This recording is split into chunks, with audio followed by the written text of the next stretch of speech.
కొద్ది రోజుల నుంచి కూడా సీఎం రేవంత్ రెడ్డికి సంబంధించి ఏఐసీసీతోని దూరం పెరిగింది.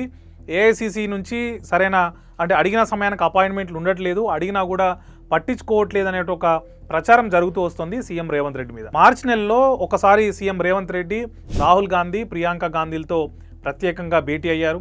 ఆ తర్వాత మళ్ళీ ఈ మధ్య కాలంలో చూసినట్లయితే కేవలం జూన్లో మాత్రమే ఒకసారి రాహుల్ గాంధీతో మాట్లాడారు. అది కూడా స్కిల్ ఇండియా యూనివర్సిటీకి సంబంధించినటువంటి ఇష్యూస్ ఇంకా వేరే ఉన్నప్పుడు ఆయన కలిసి ఎక్స్ప్లెయిన్ చేయడం జరిగింది. సీఎం అయినప్పుడు ఉన్నటువంటి రిలేషన్ అనేది ఇప్పుడు లేదు అనేటువంటి ఒక ప్రచారం చాలా కాలం నుంచి జరుగుతూ వచ్చింది.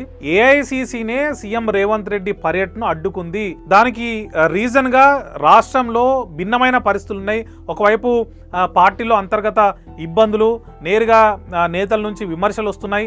అదేవిధంగా పాలిటెక్ విద్యార్థులు రాష్ట్ర వ్యాప్తంగా ఆందోళన చేస్తున్నారు. ఇలాంటి అంశాలు చాలా ఉన్న నేపథ్యంలో సీఎం రేవంత్ రెడ్డి విదేశీ పర్యటనకు వెళ్లడం ఏంటి అనే ఒక ఆగ్రహం వ్యక్తం చేస్తూనే ఏఐసీసీ ఆయన పర్యటనను రద్దయ్యే విధంగా చూసిందని అనుమానం వ్యక్తం చేస్తున్నారు. దీని వెనుక ఇంకొక కోణాన్ని కూడా విశ్లేషిస్తున్నారు. కేవలం కొండా సుస్మిత తన వ్యాఖ్యలతోని పరిమితమయ్యే అవకాశం లేదు. ఇది చినికి చినికి గాలివానగా మారేటువంటి అవకాశం ఉందని చెప్పుకున్నాం. దానికి అనుగుణంగానే అమెరికా పర్యటనను అర్ధాంతంగా రద్దవడము, ఇక్కడ సిఎల్పిలో ఎమ్మెల్యేలు, ప్రభుత్వ విప్లు ప్రెస్ మీట్ పెట్టడం అనేది చర్చనీయాంశంగా మారింది. రాష్ట్ర రాజకీయాల్లో ఏం జరుగుతోంది? కొండా ఫ్యామిలీని టార్గెట్ చేసి ఎమ్మెల్యేలందరూ కూడా మాట్లాడారు. కొండా సురేఖను మంత్రి పదం నుంచి బర్తరఫ్ చేయాలని ప్రభుత్వ విప్లు, ఎమ్మెల్యేలు ఆ ప్రెస్ మీట్లో డిమాండ్ చేశారు. కొండా సురేఖ పదవిని ఎంజాయ్ చేస్తుంది, కానీ పార్టీకి మాత్రం నష్టం చేస్తుంది. కొండా సుస్మిత వ్యాఖ్యలతో తనకు సంబంధం లేదని తప్పించుకునే ప్రయత్నం చేస్తోందని, కానీ దానివల్ల పార్టీకి నష్టం జరుగుతోంది. కొండా ఫ్యామిలీ ఎప్పుడు మాట్లాడినా పార్టీకి నష్టం జరిగే విధంగానే మాట్లాడుతున్నారని చెప్పి వాళ్ళు నేరుగా కొండా సురేఖను టార్గెట్ చేసి ప్రెస్ మీట్లో మాట్లాడారు. సిఎల్పిలో ఎమ్మెల్యేల మీటింగ్ సంబంధించి ఒక ప్రచారం కూడా జరిగింది.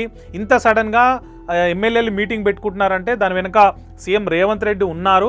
ఆ మీటింగ్కి వచ్చే వాళ్ళందరూ కూడా సీఎం రేవంత్ వర్గం, రాని వాళ్ళందరూ కూడా పాత కాంగ్రెస్ వర్గం అని చెప్పి ఒక ప్రచారం బయటకు తీసుకొచ్చారు. కొండా సురేఖను టార్గెట్ చేయడం కోసమే మళ్ళీ సమంత వ్యవహారాన్ని వాళ్ళు ప్రెస్ మీట్లో ప్రస్తావించారనేటువంటి అంశం కూడా ఇక్కడ చర్చ జరుగుతుంది. గతంలో రాజగోపాల్ రెడ్డి పార్టీ మీద, సీఎం రేవంత్ మీద నేరుగా మాట్లాడినప్పుడు ఎందుకు ఇట్లాంటి ప్రెస్ మీట్ పెట్టలేదు, ఎమ్మెల్యేలు ఎందుకు స్పందించాలని చెప్పి అక్కడ ఉన్నటువంటి జర్నలిస్టులు అడిగితే దానికి ఆన్సర్ చేయకుండా వెళ్ళిపోయారు. తనను పదవిలోంచి తప్పిస్తారని చెప్పి కొండా సురేఖకు ముందే సమాచారం ఉందా, లేదంటే ఏఐసీసీ నుంచి కానీ లేకపోతే ఏఐసీలో ఉన్న తన సన్నిహితుల ద్వారా ఏమైనా సమాచారం అందిందా? అందుకోసమే నేరుగా సీఎం రేవంత్ రెడ్డిని టార్గెట్ చేస్తూ కొండా సుస్మితతో మాట్లాడిచ్చారా? కొండా ఫ్యామిలీకి తెలియకుండానే సుస్మిత మాట్లాడింది అనేటువంటి క్వశ్చన్లు కూడా ఇంకోవైపు రేజ్ అవుతున్నాయి. అది ఇంకొక వర్గంలో ఈ చర్చ కూడా జరుగుతుంది. ఇందులో ఇంకొక విషయాన్ని కూడా మనం ప్రస్తావించాలి. కొండా సుస్మిత మాట్లాడిన తర్వాత సీఎం రేవంత్ రెడ్డికి అనుకూలంగా ఏ ఒక్క మంత్రి కూడా ఇప్పటి వరకు స్పందించలేదు. వరంగల్ జిల్లాకు ఇన్ఛార్జి మంత్రిగా ఉన్నటువంటి పొంగులేటి శ్రీనివాసరెడ్డి కూడా కొండా సుస్మిత వ్యవహారంలో ఇప్పటి వరకు ఆయన ఎట్లాంటి కామెంట్ చేయలేదు. పిసిసి అధ్యక్షుడిగా ఉన్నాడు కాబట్టి మహేష్ కుమార్ గౌడ్ మాట్లాడాల్సి వచ్చిందని అంటున్నారు. మరి ఎందుకు సీఎం రేవంత్ రెడ్డికి మద్దతుగా ఏ ఒక్క మంత్రి కూడా మాట్లాడట్లేదు? సీఎం రేవంత్ రెడ్డిని ఒంటరి చేసే ప్రయత్నం ఏమన్నా జరుగుతుందా, లేదంటే సీఎం రేవంత్ రెడ్డికి ప్రభుత్వం మీద కానీ పార్టీ మీద కానీ పట్టు తగ్గిందా? ఎందుకోసం ఈ మధ్య కాలంలో వరుసపెట్టి నేతలందరూ కూడా సీఎం రేవంత్ ను టార్గెట్ గా చేసుకుని విమర్శలు చేస్తున్నారు.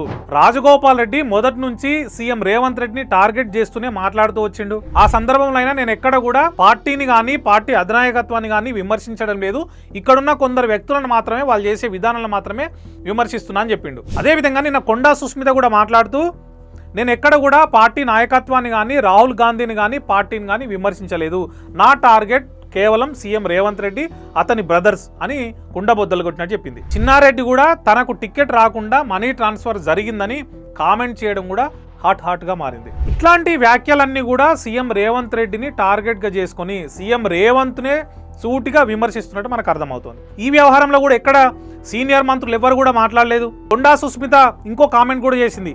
ఇదే విధంగా రేవంత్ రెడ్డి అతని సోదరులు వ్యవహరిస్తే సీల్డ్ కవర్లో ఇంకో సీఎం వస్తారని చెప్పి మాట్లాడింది. పార్టీలో ఉన్నటువంటి సీనియర్లు ఎవరు కూడా కొండా సురేఖకు సంబంధించిన విషయం కానీ కొండా సుస్మిత విషయాన్ని కూడా ఇప్పటివరకు ఎక్కడ ప్రస్తావించలేదు. అంతర్గతంగా రాజకీయంగా ఇంకేదైనటువంటి క్రియాశీలక నిర్ణయం తీసుకోబోతున్నారా? నిజంగానే కొండా సుస్మిత చెప్పినట్టుగా సీల్డ్ కవర్లో ఇంకొక పేరేమన్నా వచ్చేటువంటి ఛాన్స్ ఉందా? ఇది కేవలం కొండా సుస్మిత వ్యాఖ్యలకే పరిమితం అవ్వట్లేదు. కొండా సుస్మిత నేరుగా సీఎం రేవంత్ రెడ్డిని టార్గెట్ చేస్తే ఎమ్మెల్యేలందరూ కూడా సమంత వ్యవహారాన్ని, కొండా సురేఖకు సంబంధించి గతంలో జరిగినటువంటి వివాదమైన సమంత వ్యవహారాన్ని ముందుకు తీసుకొచ్చేసారు. అంటే సమసిపోయినటువంటి వివాదాన్ని మళ్ళీ బయటకు తీసుకురావడం వెనుక ఆంతర్యం ఏంటి? ఇవన్నీ అంటే రాష్ట్రంలో రాజకీయ పరిణామాలు వేగంగా మారిపోతున్నాయని చెప్పడానికి ఈ అంశాలన్నీ కూడా మనకు కనిపిస్తున్నాయి. సీఎం రేవంత్ రెడ్డికి సంబంధించి మొదటి నుంచి కూడా మంత్రులు ఎవరు కూడా ఆయనకు సపోర్టుగా మాట్లాడట్లేదు, సపోర్టుగా ఉండడం లేదు అని చెప్పి ఏఐసిసి దగ్గర కూడా సీఎం రేవంత్ వర్గం కంప్లైంట్ ఇచ్చినటువంటి సందర్భాలు ఉన్నాయి. రేవంత్ వర్గం మీద కూడా మిగిలిన సీనియర్ మంత్రులందరూ కూడా మమ్మల్ని పట్టించుకోవట్లేదు, ఏకపక్ష నిర్ణయాలు తీసుకుంటున్నారని చెప్పి సీఎం రేవంత్ మీద కూడా కంప్లైంట్ చేసిన సందర్భాలు ఉన్నాయి. ఇప్పుడు కొండా సుస్మిత వ్యాఖ్యలతో మొదలైనటువంటి కాంగ్రెస్ అంతర్గత రాజకీయము ఇప్పుడు రచ్చకెక్కిందని చెప్పుకోవచ్చు. ఇవన్నీ కూడా రాష్ట్రంలో ఏం జరగబోతుంది అనేటువంటి ఒక అనుమానాన్ని కలిగిస్తున్నాయి. కాంగ్రెస్ పార్టీలో కొండా సుస్మిత వ్యాఖ్యలతో అంతర్గతంగా మొదలైనటువంటి వ్యవహారం ఇది ప్రభుత్వం మీద ఎఫెక్ట్ పడుతుందా? ఆమె చెప్పినట్టుగానే సీల్డ్ కవర్ సీఎం ఇంకెవరైనా వచ్చే ఛాన్స్ ఉందా, లేకపోతే ఇంకా ఏం జరగబోతుంది అనేది సీఎం రాష్ట్రానికి వచ్చిన తర్వాత తెలిసే అవకాశం ఉంది.